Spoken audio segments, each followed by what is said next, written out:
Selamat berjumpa kembali Bapak Ibu, Saudari-saudara, umat beriman yang terkasih, para sahabat dan pendengar setia Renungan Mutiara Pagi dimanapun Anda berada. Salam 52. Hari ini hari Rabu tanggal 28 April 2021. Saya Romagus CSSR mengajak saudari-saudara merenungkan hari ini Injil Yohanes bab 12 ayat 44 sampai 50. Dalam nama Bapa dan Putra dan Roh Kudus. Amin. Sekali peristiwa Yesus berseru di hadapan orang-orang Farisi yang percaya kepadanya. Barang siapa percaya kepadaku, ia percaya bukan kepadaku, tetapi kepada Dia yang telah mengutus aku. Dan barang siapa melihat aku, dia melihat Dia yang telah mengutus aku. Aku telah datang ke dalam dunia sebagai terang, supaya setiap orang yang percaya kepadaku jangan tinggal dalam kegelapan. Dan jikalau percaya kepadaku, dan jikalau seorang mendengar perkataanku tetapi tidak melakukannya, bukan aku yang menjadi hakimnya. Sebab aku datang bukan untuk menghakimi dunia, melainkan untuk menyelamatkannya. Barang siapa menolak aku dan tidak menerima perkataanku, dia sudah ada hakimnya, yaitu firman yang telah kukatakan. Itulah yang akan menjadi hakimnya pada akhir zaman. Sebab bukan dari diriku sendiri aku berkata-kata, tapi Bapa yang mengutus aku. Dialah yang memerintahkan aku untuk mengatakan apa yang harus aku katakan dan aku sampaikan. Dan aku tahu bahwa perintah itu adalah hidup yang kekal. Jadi apa yang aku katakan, aku menyampaikannya, sebagaimana difirmankan oleh Bapa kepadaku. Demikianlah Injil Tuhan. Bapak Ibu, Saudari-saudara, umat beriman yang terkasih dalam Tuhan, kalau kita membaca Injil Yohanes di bab-bab awal, di situ dikatakan bahwa pada mulanya adalah firman. Firman itu bersama Allah. Firman itu adalah Allah. Dan juga dikatakan bahwa firman itu adalah hidup dan kekal. Dan kemudian saudari-saudara menjadi jelas bahwa firman itu menjadi nyata karena kemudian dia menjadi manusia dalam diri Yesus. Yesus adalah sabda yang menjelma menjadi manusia. Itulah peristiwa inkarnasi. Dalam kitab suci saudara-saudari, kalau kita membaca dan mempelajarinya, maka bisa dikatakan bahwa firman itu adalah kenyataan. Artinya bahwa firman itu adalah tindakan. Firman bukan sekedar kata-kata, bukan sekedar kalimat, tetapi dia adalah sebuah kenyataan karena dia adalah tindakan. Hal itu misalnya saudara-saudari menjadi nyata bagi kita kalau kita membaca kisah penciptaan. Dalam kitab Kejadian, kitab suci perjanjian lama, Allah berfirman, maka segala sesuatu terjadi. Di situ menjadi jelas firman itu bukan sekedar kata-kata. Firman itu adalah tindakan. Firman itu adalah kenyataan. Jadi saudari-saudara umat beriman yang terkasih dalam Tuhan, firman ini bukan sekedar kata-kata tanpa bobot, tetapi dia adalah daya penciptaan yang sangat efektif. Firman bukan sekedar menyatakan sesuatu, tetapi menciptakan sesuatu secara nyata. Saudari-saudara, dalam diri Yesus, Sang Mesias, junjungan kita. Firman Allah menjadi hidup dan berdaya guna. Firman Allah menjadi hidup dan berdaya guna.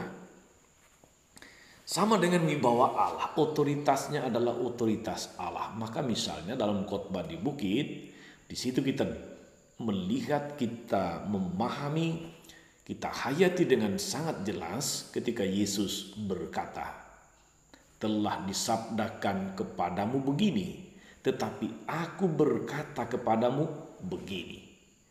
Kamu telah mendengar firman yang berbunyi demikian, tapi aku berkata kepadamu. Ada wibawa ilahi di sana, ada bobot ilahi yang menunjukkan kewibawaan Allah sendiri. Sebagaimana wibawa firman Allah dalam kisah penciptaan yang tadi sudah saya singgung, saudara-saudara, satu kata Yesus itu, atau satu kalimat, satu kata yang keluar dari mulut Yesus mampu menjadikan sebuah peristiwa mujizat itu ada, menjadi nyata, kelihatan dampaknya. Satu kalimat atau satu kata Yesus mampu memberikan pengampunan dosa. Kita bisa baca misalnya di dalam Markus bab 2 ayat 3 sampai 12.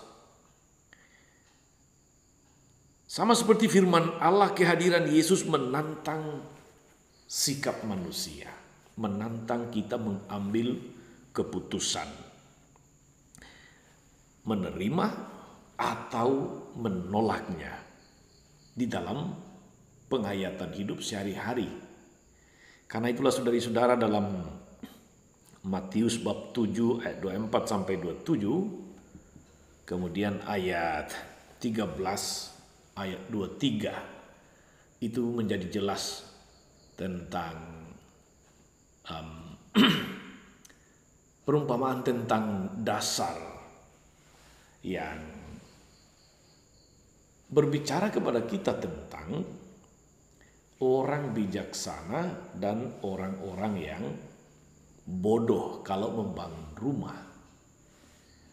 Orang yang bijaksana itu mendirikan rumahnya di atas batu. Batu itu adalah dasarnya, fondasinya, yang membuat bangunan menjadi kuat. Tetapi kalau membangun di atas pasir, itu gampang roboh. Demikianlah saudari-saudara, Yesus mengatakan, barang siapa mendengar perkataanku dan melaksanakannya, dialah orang yang bijaksana. Dan sebaliknya, kita ditantang untuk mengambil sikap, menetapkan pilihan, menerima atau menolak, membiarkannya berlalu begitu saja atau melaksanakannya. Saudari-saudara umat beriman terkasih, hari ini Yesus menyinggung soal penghakiman terakhir. Maksud saya akhir zaman, tentu juga berarti penghakiman terakhir. Bahwa penghakiman itu berdasarkan firman atau didasarkan pada firman. Hakim itu namanya firman. Kita tahu saudari-saudara, hakim itu tugasnya adalah mengetok palu, menetapkan sebuah keputusan yang berkekuatan.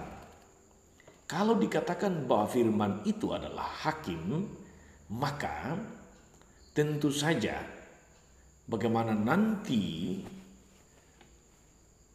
yang kita alami di akhir zaman itu sangat tergantung pada pilihan sikap kita saat ini. Itu tadi, menerima atau menolak, membiarkannya lewat begitu saja atau melaksanakannya dengan konsisten dan setia. Firman itu adalah hakimmu, atau hakim itu adalah firman. Yesus katakan, barang siapa menolak aku dan tidak menerima perkataanku, ia sudah ada hakimnya, yaitu firman yang telah kukatakan. Itulah yang akan menjadi hakimnya pada akhir zaman. Saudari-saudara, bagaimana sikap seseorang setelah mendengarkan firman Tuhan. Itulah ukuran penghakiman. Dia tetap berkeras hati menolak atau menentukan langkah untuk mengikutinya, melaksanakannya. Dia menganggapnya sebagai angin lalu atau sebagai sebuah pedoman, penuntun untuk selalu berjalan dalam jalan Allah, jalan terang. Dia menutup telinga rapat-rapat atau menjadikan hatinya sebagai lahan yang subur tempat firman itu bertumbuh dan berbuah. Saudara-saudara, setiap kali di akhir pembacaan Injil, dalam ibadah, dalam misa, selalu ada aklamasi yang kita hafal betul. Berbahagialah orang yang mendengarkan sabda Tuhan dan tekun melaksanakannya. Jadi yang berbahagia itu bukan hanya mendengar, tetapi yang melaksanakannya. Mendengar dan melaksanakannya, atau mendengarkan, karena mendengarkan selalu melibatkan hati, selalu berarti memperhatikan, memasukkannya dalam hati, kemudian dia melahirkan tindakan-tindakan yang sesuai dengan firman. Saudari-saudara, moga-moga kita yang selalu mendengarkan firman Tuhan ini mampu hidup menurut firman, mampu menjadi pelaku firman, sebab pada akhirnya hakim kita adalah firman. Selamat beraktivitas, jadikanlah firman sebagai pedoman, sebagai penuntun, sebagai pelita hidup kita sepanjang hari ini, supaya pada akhirnya kita boleh berbahagia karena didapati sebagai pendengar dan pelaksana firman Allah. Tuhan memberkati. Maria Bunda selalu menolong, setia mendoakan kita semua. Amin. Allah Bapa yang penuh kasih, kami bersyukur atas begitu berlimpahnya berkat-Mu dalam hidup kami. Berkat luar biasa kami terima melalui Yesus Putra-Mu yang datang ke dunia untuk menyelamatkan kami. Dialah sabda yang hidup, yang membawa kami ke jalan terang, yang menuntun kami untuk mengambil keputusan mengikuti jalan yang telah Kau tunjukkan kepada kami. Mampukan kami Tuhan agar kami tidak sekedar menjadi pendengar, tetapi menjadi pelaku firman. Sebab firman itulah hakim kami pada akhirnya. Tuhan, ingatlah akan semua orang yang sungguh mengharapkan berkat-Mu, yang mensyukuri karunia-karunia dalam hidupnya. Khususnya Bapak Yohanes yang baru merayakan ulang tahunnya. Semoga Engkau membimbing, memberkati hidupnya, sehingga pada masa lanjut usianya ini, Bapak Yohanes boleh tetap sehat jasmani rohani, penuh sukacita dan syukur menjalani, mensyukuri hidup yang Engkau anugerahkan, dan mampukan beliau agar senantiasa boleh menjadi gembala yang baik di tengah keluarga. Terpujilah Engkau Tuhan sepanjang segala masa. Amin.